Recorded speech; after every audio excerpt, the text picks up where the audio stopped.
ಈ ದ್ರಾಕ್ಷಿ ಹಚ್ಚಿ ಒಂದು 8 ಇಂದ 9 ವರ್ಷ ಆಯಿತು. ನಮ್ಮ ಕರ್ಮಿ ನನಗೆ ಹೋಗಾಕ ಬಿಡಾತಿಲ್ಲ. ಸ್ಟಾರ್ಟಿಂಗ್ ಗೊತ್ತಿರಲಿಲ್ಲ ಎಷ್ಟು ಡಿಸ್ಟೆನ್ಸ್ ಬಿಟ್ಟು ಹಚ್ಚೋದು ಅಂಥೇಳಿ.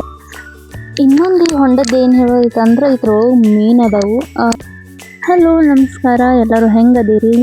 ಆರಾಮದಿರಿ ಅಂಥೇಳಿ ಅನ್ಕೋತೀನಿ. ನಾನು ಆರಾಮದೀನಿ. ಸೊ ಇವತ್ತಿನ ಕಂಟೆಂಟ್ ಏನಂದ್ರೆ ಫಾರ್ಮ್ ಟೂರ್ ಮಾಡತ್ತೀನಿ. ನಮ್ಮ ಹೊಲ ಎಷ್ಟೈತಿ, ನಮ್ಮ ಹೊಲ ಏನೇನೈತಿ ಅಂಥೇಳಿ ಈ ವಿಡಿಯೋದಾಗ ಹೇಳ್ತೀನಿ. ನಾ ಇವಾಗ ನಮ್ಮ ದ್ರಾಕ್ಷಿ ಪಡದೊಳಗದೀನಿ. ನಮ್ಮ ದ್ರಾಕ್ಷಿ ಪಡ 2 ಎಕರೆ ಮ್ಯಾಗ ಐತಿ. ಈ ದ್ರಾಕ್ಷಿ ಹಚ್ಚಿ ಒಂದು 8 ಇಂದ 9 ವರ್ಷ ಆಯಿತು. ಈ ವರ್ಷ ಅಷ್ಟೇನು ಜಾಸ್ತಿ ಬೆಳೆದಿಲ್ಲ, ಎವರೇಜ್ ಐತಿ. ಒಂದು 3 ವರ್ಷ ಆಯಿತು ನಮ್ಮ ದ್ರಾಕ್ಷಿಗೆ ಅಂತಲ್ಲ, ಎಲ್ಲ ಕಡೆನೂ ಅಂದ್ರೆ ನಮ್ಮ ಸರೌಂಡಿಂಗ್ ಏರಿಯಾದಾಗ ಕೊಳೆ ರೋಗ ಅಂತ ಹೇಳಿ ಬರತೈತಿ ದ್ರಾಕ್ಷಿಗೆ. ಅದರಿಂದನ ಜಾಸ್ತಿ ಲಾಸ್ ಆಗತೈತಿ. ಈ ನೆಟ್ ಯಾಕೆ ಹಾಕಿವಿ ಅಂದರೆ ಈ ಕಡೆ ಜಾಸ್ತಿ ಗಿಡಗಳು ಅದಾವು, ಆಮ್ಯಾಗ ಈ ಕಡೆ ಹಾಕಿ ಬಂದಿದ್ದೂ ಕಾಣೋದಿಲ್ಲ, ಅದಕ್ಕೆ ಈ ಜಾಳಿ ಹಾಕೈತಿ. ಆಮ್ಯಾಗ ಇಲ್ಲಿ ನಮ್ಮ ದ್ರಾಕ್ಷಿ ಪೊಲೀಸ್ ಕಮಿಷನ್ ಐತಿ. ಇದು ಗೌರ್ಮೆಂಟ್ ಸ್ಯಾಂಕ್ಷನ್ ಆಗಿದೆ. ಇನ್ನೊಂದು ಈ ಹೊಂಡದ್ದು ಏನು ಹೇಳೋದೈತಂದ್ರೆ ಇದ್ರೊಳಗೆ ಮೀನು ಅದಾವು. ಈ ಮೀನಿಂದ ಐಡಿಯಾ ಕೊಟ್ಟಿದ್ದಾರಂದ್ರೆ ನಮ್ಮವ್ವ. ಇವೆಲ್ಲ ನಮ್ಮ ಮಾವಿನ ಗಿಡಗಳು. ಇವು ಒಂದು 100 ಮಾವಿನ ಗಿಡ ಅದಾವು.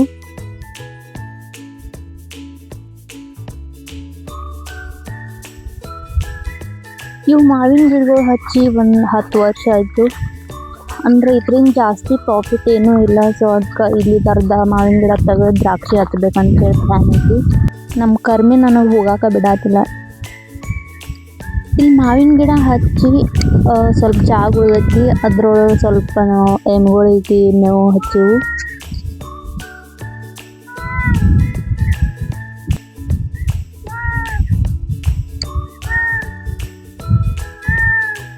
ಸೊ ಇವತ್ತು ನಮ್ದು ಫಾರ್ಮ್ ಟೂರ್ ಅಲ್ದನ ಇಬ್ಬರನ್ನ ಪರಿಚಯ ಮಾಡಿಸ್ತೀನಿ ನಿಮ್ಗೆ.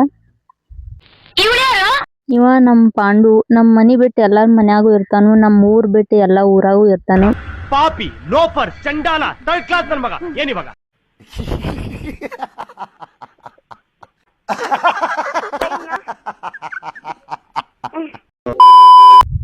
ಇದು ನಮ್ಮ ಕರಿಮಿ. ಇದಕ್ಕೆ ಬ್ಯಾಟಿ ಹಿಡಿಯೋದಂದ್ರನ ಗೊತ್ತಿಲ್ಲ. ಪ್ಯೂರ್ ವೆಜ್ ಐತಿ. ಯಾವ ಮಟ್ಟಕ್ಕೆ ಶಾಕ್ ಆಯ್ತದು ಅಂತ ಅಂದ್ರೆ ನನಗೆ ನಂಬೋಕೆ ಆಗ್ತಾ ಇಲ್ಲ. ಶೇಕ್ ಆಗ್ಬಿಟ್ಟೆ ನಾನು. ನನಗೆ ಏನು ಕಣ್ಣೆ ಮಂಜಾಗ್ಬಿಡ್ತು. ನಾ ಅದೀನಿ ಅಂತೇಳಿ ಈಗ ಸುಮ್ ಕೂತಾರು, ಇಲ್ಲಾಂದ್ರ ನಮ್ಮ ಮಹಾಯುದ್ಧನ ನಡೆಸ್ತಾರೆ. ಇಲ್ಲಿ ಮಾವಿನಕಾಯಿ ಸೀಸನ್ ಬತ್ತಂದ್ರ ಇಲ್ಲಾಂದ್ರ ನಮ್ಮ ಮಾವಿನ ಗಿಡಗಳು ಚಲೋ ಹೂ ಬಿಟ್ಟು ಅಂದ್ರ ಇಲ್ಲಿ ಸುತ್ತಮುತ್ತ ಏನಿರ್ತಾರಲ್ಲ ಅವರ ಜಾಸ್ತಿ ಖುಷಿ ಪಡ್ತಾರು. ಯಾಕಂದ್ರೆ ಇಲ್ಲಿ ಏನು ಕಾವಲಿಲ್ಲ, ಏನೂ ಇಲ್ಲ, ಬರ್ತಾರು ಹರ್ಕೊಂಡು ಹೋಗ್ತಾರು. ನಮ್ಮ ಮಾವಿನ ಗಿಡದಿಂದ ನಮ್ಮ ಮನೆ ಸ್ವಲ್ಪ ದೂರ ಐತಿ. ಅದಕ್ಕೆ ಇಲ್ಲಿ ಏನೂ ಕಾವಲಿರೋದಿಲ್ಲ, ಏನಿಲ್ಲ. ಇದು ಮಾವಿನ ಗಿಡನ ನಮ್ಮ ಹೊಲದ ಎಂಡ್ ಆಗ್ತೈತಿ. ಇಲ್ಲಿ ಮಾವಿನ ಗಿಡ, ಆಮೇಲೆ ಇಲ್ಲಿ ನಡು ದ್ರಾಕ್ಷಿ ಹಚ್ಚು, ಆಮೇಲೆ ಬಾಳೆ ಗಿಡ ಅದಾವು. ಇಲ್ಲಿ ನಾವು ಬಾಳೆ ಗಿಡ ಹಚ್ಚೀವಿ.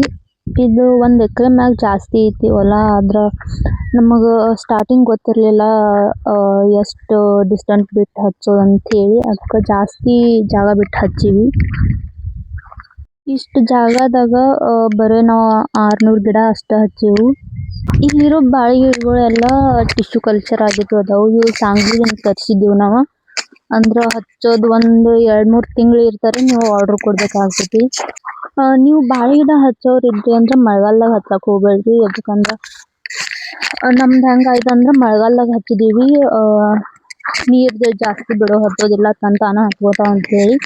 ಆದ್ರೆ ಹಂಗಾಗಲಿಲ್ಲ. ಯಾಕಂದ್ರೆ ಮಳೆ ಜಾಸ್ತಿ ಆಯಿತು, ಎಲ್ಲ ನೀರು ನಿಂತು ಒಂದು 600 ಗಿಡದೊಳಗಿನ್ನೂ ಒಂದು 20 ರಿಂದ 30 ಗಿಡಗಳು ಫೇಲ್ ಆದವು.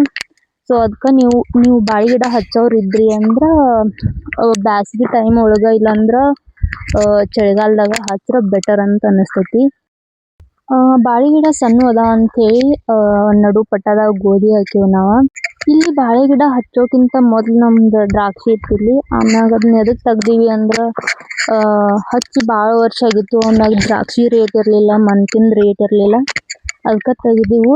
ತೆಗೆದ್ ಒಂದ್ 2-3 ವರ್ಷ ಆಗನ ಇವ್ ಬಾಳ್ ಗಿಡ ಹಚ್ಚಿವು. ಸೊ ಇದ್ ನಮ್ ಹೊಲದ ಎಂಡ್ ಆಗ್ತೈತಿ. ಒಂದ್ ಹಳ್ಳ ಐತಿ, ಹಳ್ಳ ಆಚೆ ಕಡೆ ಸ್ವಲ್ಪ ಜಾಗ ಐತಿ.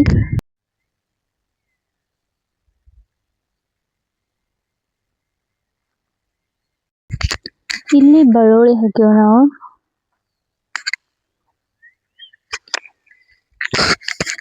ಇದಾದ್ಮ್ಯಾಗ ಇದ್ ನಮ್ ದೊಡ್ಡ ಕಾಕೋಳದ್ ಹೊಲ. ಆಮ್ಯಾಗ ಆ ಸೈಡ್ ಇರೋದು ನಮ್ ಸಣ್ಣ ಕಾಕೋಗಳದ. ಇವ್ರು ಗುಣ್ಣಿ. ಆಮ್ಯಾಗ ಇವ್ರಿಗೇನು ಹೆಸರಿಟ್ಟಿಲ್ಲ, ಆದ್ರೆ ಇದನ್ನ ಶಿರಟ್ಟಿ ಎಮ್ಮೆ ಅಂತ ಹೇಳಿ ಕರಿತೀವಿ. ಆಮ್ಯಾಗ ಇಲ್ಲಿರೋ ಅಕ್ಕಗ ಇನ್ನ ಹೆಸರಿಟ್ಟಿಲ್ಲ ನಾವು. ಅನ್ಬೇಡಪ್ಪ ನೀನು ಮೇಡಮ್ ಅನ್ನು call me madam, call me ma'am madam. ಹೆಂಗಸ ಹತ್ರ ಹೇಗ್ ಮಾತಾಡ್ಬೇಕು ಗೊತ್ತಾಗಲ್ಲ. Give respect to take respect, mind it.